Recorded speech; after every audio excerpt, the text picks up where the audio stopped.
esa evolución entre el Plan 90 y el plan que llamamos PAS, porque es el Plan Albaicín-Sacromonte, ¿no?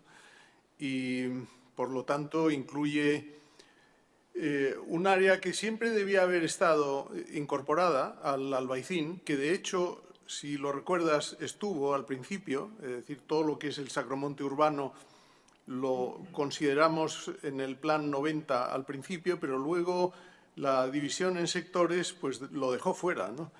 Y es que tiene todo el sentido, ¿no? Todo el sentido de esa comunicación de los dos sectores, ¿no? Luego hablaré de la situación del plan, de cómo está ahora, porque supongo que muchos quizá habrán leído o oído noticias muy contradictorias sobre este documento, a veces no tan contradictorias, sino tremendamente sistemáticas en lo negativo, ¿no? Entonces, no sé en el momento en el que estamos exactamente, pero parece que hay un impulso para retomarlo después de unos avatares que trataré de contar ahí, ¿no? Y que me llevarán pues a hablar del planeamiento de área histórica en Granada, pero también del planeamiento general y de la problemática, ¿no? Porque es una actividad un poco desgraciada en esta ciudad, ¿no? El dedicarse al planeamiento parece que es como que tiene malfario, ¿no? En esa situación hay que hablar de la discrecionalidad de la Administración, esa disposición a cambiar criterios según avancen sus ideas y conocimientos, las etapas de la relación en el trámite del plan, relación entre administraciones, y las expectativas que se abren hoy, ¿no? Para luego entrar ya en el carácter y contenido del plan, plan de protección y de reforma interior, no lo olvidemos, que tiene, por un lado, un capítulo muy importante que se refiere a ordenación y otro todavía más intenso, que es todo el mundo de los bienes a proteger, ¿no? Y, por último, hablaré de las labores que estamos realizando ahora, que son básicamente esas tres que menciono allí, contrastes y actualizaciones. Me perturban esas letras que salen mal, pero en fin, no sé por qué. Debe ser una cosa del... Bueno, es igual. Un aspecto que me parece que es de un especial interés incluso desde el punto de vista de la protección, que es aspecto que llamamos de la termodinámica de este espacio singular. Es decir, es el Albaicín concebido como una máquina termodinámica extraordinaria, ¿no? Es decir, es capaz de transformar corrientes, de refrescar el ambiente, con introducción de modificaciones en el albedo, que es su cáscara, producir unas situaciones térmicas muy favorables. Sin embargo, todas esas características se ponen en cuestión muchas veces por la propia actuación irreflexiva, que no tiene en cuenta esos aspectos, ¿no? Y nos ha parecido interesante hablar de eso y hablar también, ya que estábamos antes tratando este asunto de los pavimentos, que tú tenías unas fotografías muy interesantes. Por cierto, nada de lo que yo recomendaría en un sentido, porque introducen direccionalidad en esa alfombra continua de los pavimentos del Albaicín, ¿no? Es decir, de repente pues, se dedican a poner piezas lineales, ¿no? Y eso altera muchísimo la constitución de los espacios, ¿no? pero sobre todo hay un problema de sellado al que me referiré luego, con todas estas bases duras de los pavimentos, ¿no? Hormigones, etc. ¿no? Y luego estamos haciendo un esfuerzo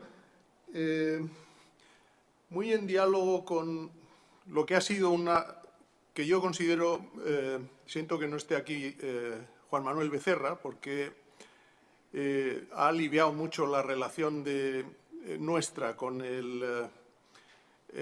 la Consejería de Cultura, ¿no? Y,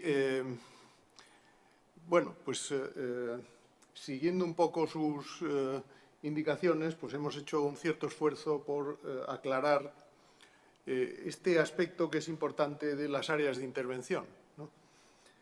Y luego, para terminar, pues hablaré de lo que llamo yo los frutos del planeamiento y una visión que traslada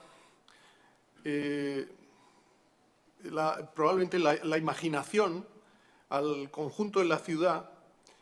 El Albaicín, esencia de Granada, pues lo que pase en el Albaicín tiene consecuencias en el conjunto de Granada. Yo creo que esa es mi impresión.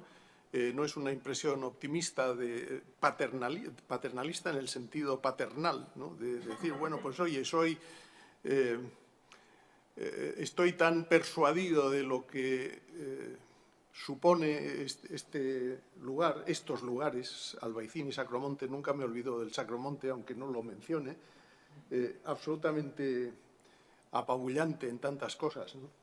Y en ese sentido sí me gustaría hacer unas reflexiones que trasladen esta labor a lo que en definitiva puede ser una reconsideración del tejido urbano de Granada también, ¿no? Porque yo creo que hay mucho que aprender de este lugar, de estos lugares, ¿no? Y por cierto, también enseñar, es decir, el patrimonio mundial en la era de la cultura global. Yo el año pasado tuve la fortuna de contar unas grandes operaciones de planeamiento en una universidad en Estados Unidos y una de las reflexiones que yo les proponía era precisamente hasta qué punto el planeamiento de área histórica es un planeamiento que ha servido al planeamiento de gran área, al planeamiento incluso de nueva planta, a los planes generales, para aportar una nueva visión de cómo actuar en la ciudad desde unas premisas que son distintas de las anteriores, ¿no? Y claro, estábamos hablando del año 85 y todo eso yo creo que tiene ese impulso, claro, aquí, ¿no? En otros sitios, pues tú has citado la Carta del Restauro, Brandi, lo que tú quieras, ¿no? Y esas cosas que unos y otros hemos visto, ¿no? Y anteriores al año 85, ¿no? Bueno, querría hacer esas reflexiones como punto final. Entonces,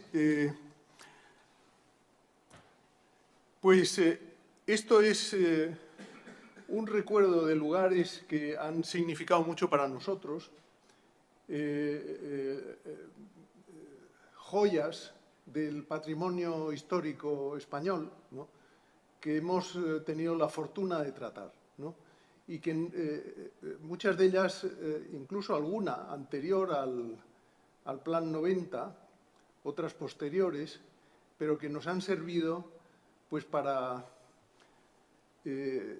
afilar las herramientas. No sé si acertada o equivocadamente, espero que acertadamente, pero en fin, en todo caso, ahí están, como digo, 3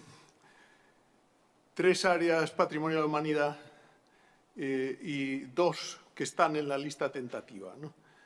Y bueno, pues entramos ya en materia con esta imagen en sepia, que es el Plan 90.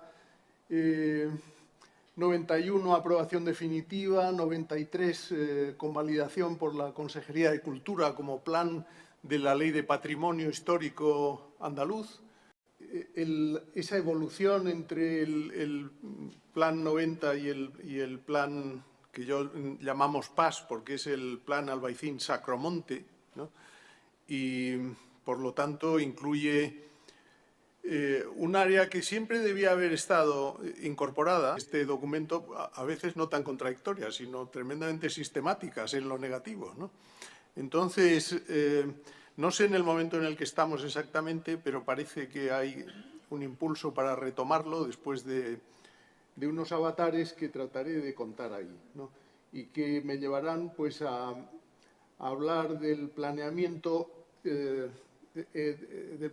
área histórica en Granada, pero también del planeamiento general y de la problemática, ¿no? Porque es una actividad un poco desgraciada en esta ciudad, ¿no? El dedicarse al planeamiento al Albaicín, que de hecho, si lo recuerdas, estuvo al principio, es decir, todo lo que es el Sacromonte urbano lo consideramos en el plan 90 al principio, pero luego la división en sectores pues lo dejó fuera, ¿no? Y es que tiene todo el sentido, ¿no? Todo el sentido de esa comunicación de los dos sectores, ¿no? Luego hablaré de la situación del plan, de cómo está ahora, porque supongo que muchos quizá habrán leído o oído noticias muy contradictorias sobre